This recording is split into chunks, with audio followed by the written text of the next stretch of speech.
Hi, this is Scott Garibay, and this is Autumn Garibay. And today we're going to talk about Andrew Yang, the 2020 U.S. presidential primary race for the Democrats, Andrew Yang, and Ken Saylor and the basketball jump shot. All right, so let me tell you a little bit about Ken Saylor. So, do you know what year? Basketball was invented? 1891? That's exactly right. Yeah. And that was 1 year before J.R.R. Tolkien was born. Wow. It's a year that's locked in my brain for some reason. I'm a huge J.R.R. Tolkien fan. Absolutely. But Ken Saylor invented the jump shot in basketball in 1934. He took it to the pro NBAs and he changed the game forever. Okay? So between 1891 and 1934, 43 years, the game was terrible. It was slow, plodding, and height advantage was even more important than it is today, far more important than it is today. But the jump shot changed things, and it made short players be able to take it to tall players. And it made the game faster. It made the game more exciting. It made the game more fair. It made it so that people who would not be able to traditionally, like Spud Webb, who would not be able to traditionally play the game, could not only play it, but absolutely dominate at it. Jump shot really changed basketball forever. But for 43 years, the jump shot didn't exist. And here's what I'm positing. The political jump shot does not exist today. We are still playing the slow, sad, plodding game where non-establishment candidates are easily defeated by establishment candidates. So establishment candidacy is height. And so Joe Biden is a 6'8", basketballer, and he's just blocking shots for any of the non-establishment candidates. Andrew Yang, much like a Spud Webb, is a spunky, independent, non-establishment candidate. And the only way to win the 2020 presidential primary race is for Andrew Yang to right now invent the political jump shot and change the game forever and show exactly how a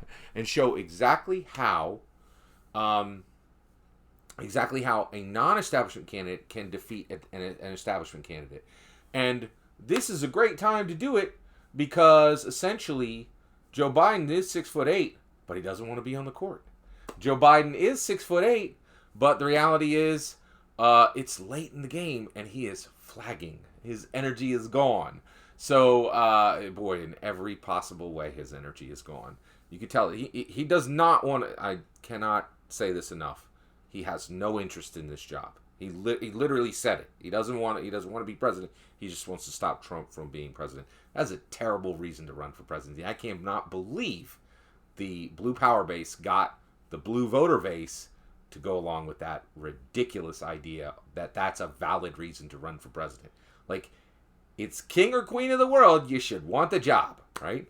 So, but here we are, and right now there is the opportunity for Andrew Yang to invent the political jump shots. That's what I'm positing. What are your thoughts? Yeah, I agree. It does seem like the world is kind of turned upside down right now, and it presents the opportunity for something just crazy to happen in politics. And if anyone were to do that, I believe it would be Andrew Yang. He's a pretty crazy candidate in the best way possible. I think that Ken Saylor's is the perfect analogy to that. When you told me he invented the jump shot years after basketball had been invented, it was almost laughable to me to think of basketball without the jump shot. And I think it would be very nice to live in a world where the idea of like backroom deals and like establishment candidates was a laughable idea in politics. This made me think of another basketball player that I believe tried to reinvent the game and I also believe failed. And I think we can make some connection to some politicians there as well. Rick Barry, that's right, with the underhand shot, did. And I won't say invented it, but definitely mastered it and showed how effective it can be, particularly in free throws. The numbers speak about 90%. Like right. it's exactly. much more effective than an overhand. However, it looks a little silly on a basketball court. People nickname it the granny shot. Right. Here are my first thoughts in that connection to politics. I think that maybe that was what Sanders was trying to do. I think he recognized the corruption, the not wanting to go with super PACs, having the support of a lot of young people, trying to do a lot of grassroots stuff. But at the end, it didn't work. It didn't revolutionize the game. I think he had the heart behind it, but I think that a big part of politics right now is optics, and sometimes the numbers don't matter. The people on the court are going to do whatever looks coolest, and sometimes that Absolutely. is whatever we've been doing. You're 100% right, and the reality is, you're right. The establishment candidates did get to look cool, and one of the things is they get a lot of help for it. They get the blue power base, which is comprised of multiple news organizations. I would say has a significant amount of influence from the DNC, and powerful donors, and and there's no question the blue power base has help from a percentage of the blue voter base. We don't know what that percentage is. We don't know, like, I will say this. I think by far the most powerful part of the blue power base is the media. They're just so powerful. And the way they shoot them, they make them look cool, and they make everybody else look like they're doing a granny shot. You're exactly right. So Rick Barry, you're 100% correct. Very unconventional. And he found a better way to shoot baskets. And if people had come along, I'm a strong believer that the underhand shot is the best way to shoot. And I think if people had followed him, it could be like, right now I think the best in the world is like 93%, almost 94%. But I think the underhand is absolutely more controlled and better. But you're right, the optics of it, players are like, I don't want to get mocked, right? So it's a great analogy to politics. One thing, basically, it's interesting because you and I differ a little bit. A lot of people believe that there is corruption in politics today at a significant level. I don't. I really don't think there is corruption at a significant level in politics. I believe there are shenanigans that we, as the American people, have absolutely signed on. The moment we accepted decriminalization, that's it. So when you get to pick which laws you're gonna enforce, you're done. Like, basically decriminalization, which has been on 420 for 50 years, and the Blues have absolutely co-signed that. The reality is, once you go there, it's shenanigans. Like, why on earth would politicians follow rules when we as Americans have signed off on ignoring actual laws? Decriminalization needs to end. It's critical. And I don't think, and so my point is, I think there's only about 1% corruption in American politics, and there's about, I would say, 40% legitimate dealing, and that leaves 59% shenanigans. Like, that's American politics. 59% shenanigans, and then 1% corruption, and 40% legitimate dealing within politics. And so I think that's really interesting. Now, let's give it a little bit of a thought experiment, if you would, with me. Yeah. What would a political jump shot look like? Right? Yeah. So the basketball jump shot is the person runs forward, they leap into the air, they lift the ball, and then they throw the ball at the top of their jump arc, right? And that is incredibly difficult. We look at it today. We see it you could see it 1,000 times a year done professionally, and it looks like nothing, right? It looks like it's supernatural. But when he did it, that is incredibly difficult to do, and it was really incredibly difficult to even think of. What would a political jump shot look like in 2020? How would Andrew Yang start it? What could he do? Any thoughts? Yeah, that's a great question, and that's what I've been thinking about since this idea of a political jump shot was posed. I think that the female VP will be part of it. I think that if Andrew Yang really hits it home with a really quality female vice president, that might reshape what the presidency and hopefully vice presidency looks like. I don't know if that's exactly it, because I think Obama would have done that. They wouldn't be the first non-43 era person in the White House, but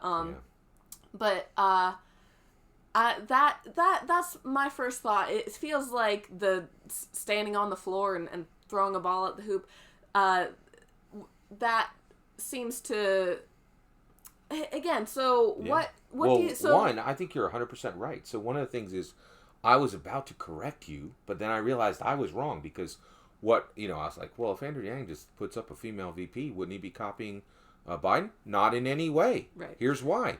Biden said, I will give you a VP, and then didn't do it. Right? and to be fair, I don't think that a female VP would be a Ken Saylor's move. It would be a Rick Barry move. He wouldn't be inventing it. He'd be mastering it. But get this. You came across a true political 2020 jump shot. What if you were to say something and then do it, right? That'd be so novel in politics. It'd be like almost unheard of, right? And this is not a small thing. Biden promised a female VP and did nothing. Just sat there and let it go. That's not a big deal. We're in the middle of a plague, right? And guess what? Joe Biden is incredibly likely to get it. And here's why. Boris Johnson got it. Boris Johnson is the Prime Minister of the UK, right? He's way more important than an ex-VP or a dude trying to be president who turned down the job 4 years ago. Like, complete scrub candidate, right? So, if the Prime Minister of the UK can get coronavirus, you can bet an American scrub candidate can certainly get coronavirus, right? So, yeah. And guess what? Biden doesn't care. He has the opportunity to reshape history.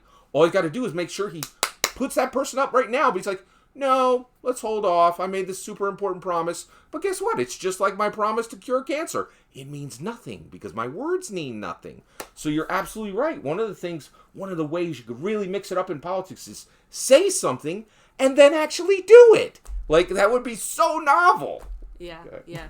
Any other ideas? Yeah, so that's... I wanted to pose you the same question. Yeah, honesty is honestly a jump shot right now. I don't know how you politics. came up with that. Then, saying something and then doing it. And Seems crazy. Could you do that in politics? I don't know. Yeah, Go and ahead. then also what it's replacing.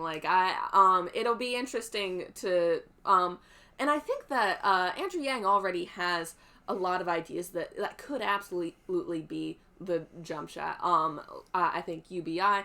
But I'm sure that I'd love to see some old basketball games, because I'm sure there was a lot of nonsense of people trying to do different things and it just not working. So, which again, I think is how we got to the jump shot. But absolutely.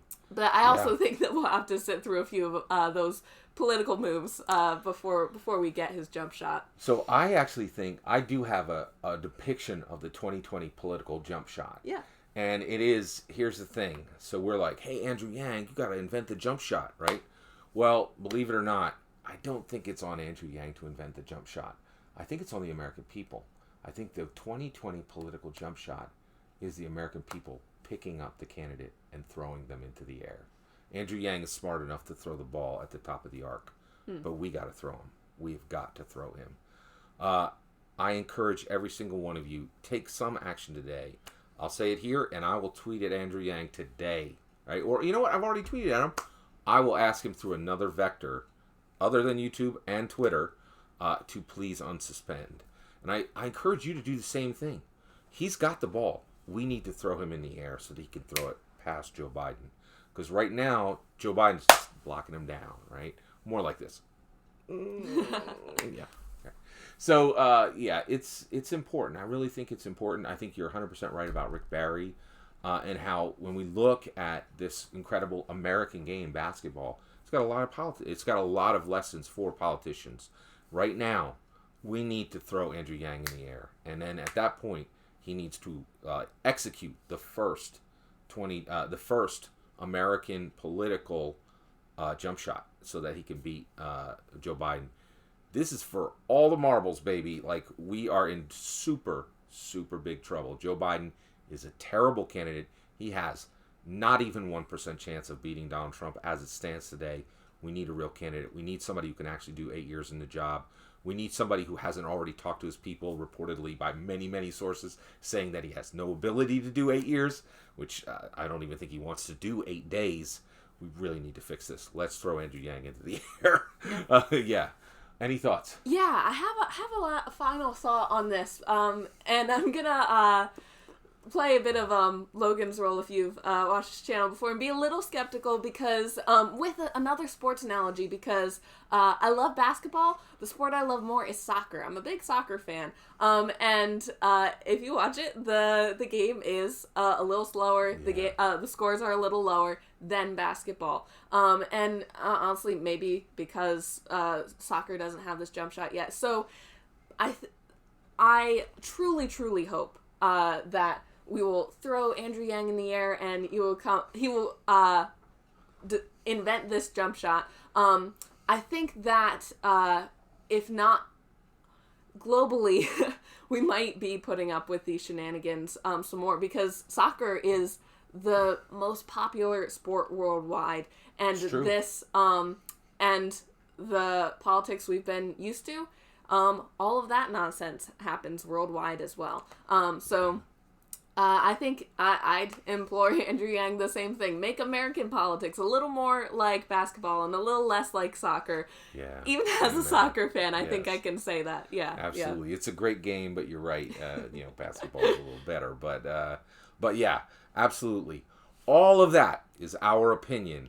Please consider liking and subscribing, and have a wonderful millennium.